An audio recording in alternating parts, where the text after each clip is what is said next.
My dear Wormwood, I note what you say about guiding your patient's reading and taking care that he sees a good deal of his materialist friend.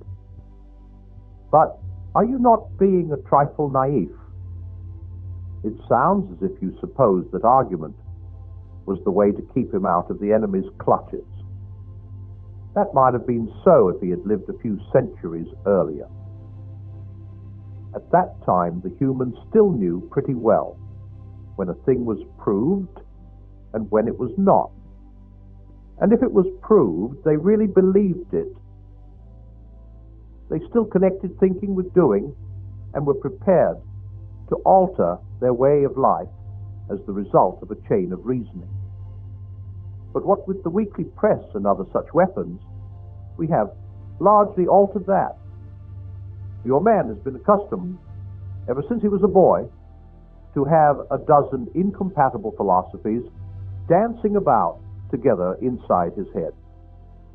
He doesn't think of doctrines as primarily true or false, but as academic or practical, outworn or contemporary, conventional or ruthless.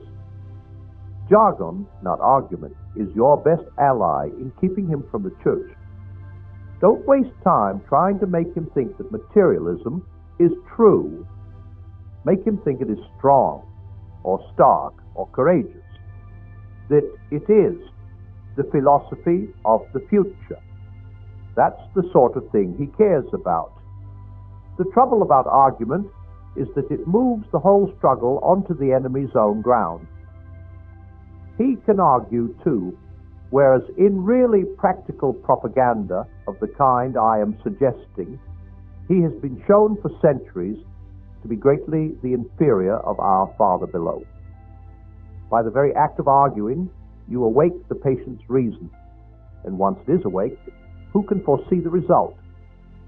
Even if a particular train of thought can be twisted so as to end in our favor, you will find that you have been strengthening in your patient the fatal habit of attending to universal issues and withdrawing his attention from the stream of immediate sense experiences.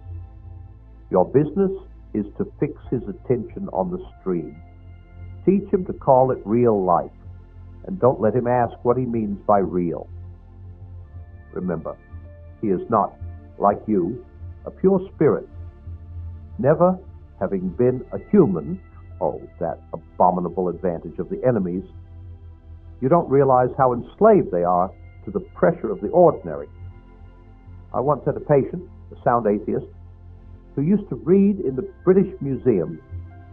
One day, as he sat reading, I saw a train of thought in his mind beginning to go the wrong way. The enemy, of course, was at his elbow in a moment. Before I knew where I was, I saw my 20 years' work beginning to totter. If I had lost my head and begun to attempt a defense by argument, I should have been undone.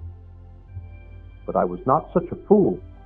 I struck instantly at the part of the man which I had best under my control and suggested that it was just about time he had some lunch. The enemy presumably made the counter-suggestion, you know how one can never quite overhear what he says to them, that this was more important than lunch. At least I think that must have been his line, for when I said quite, in fact much too important to tackle at the end of a morning, the patient brightened up considerably, and by the time I had added, much better come back after lunch and go into it with a fresh mind, he was already halfway to the door. Once he was in the street, the battle was won.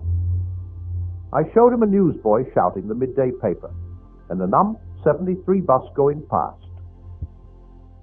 And before he reached the bottom of the steps, I had got into him an unalterable conviction that whatever odd ideas might come into a man's head when he was shut up alone with his books, a healthy dose of real life, by which he meant the bus and the newsboy, was enough to show him that all that sort of thing just couldn't be true.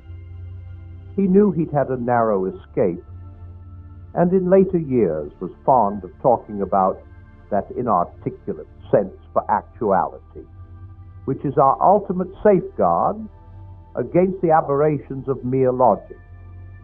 He's now safe in our Father's house. You begin to see the point.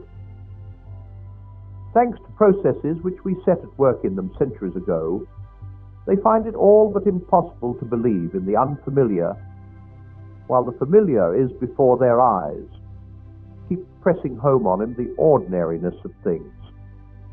Above all, do not attempt to use science, I mean the real sciences, as a defense against Christianity.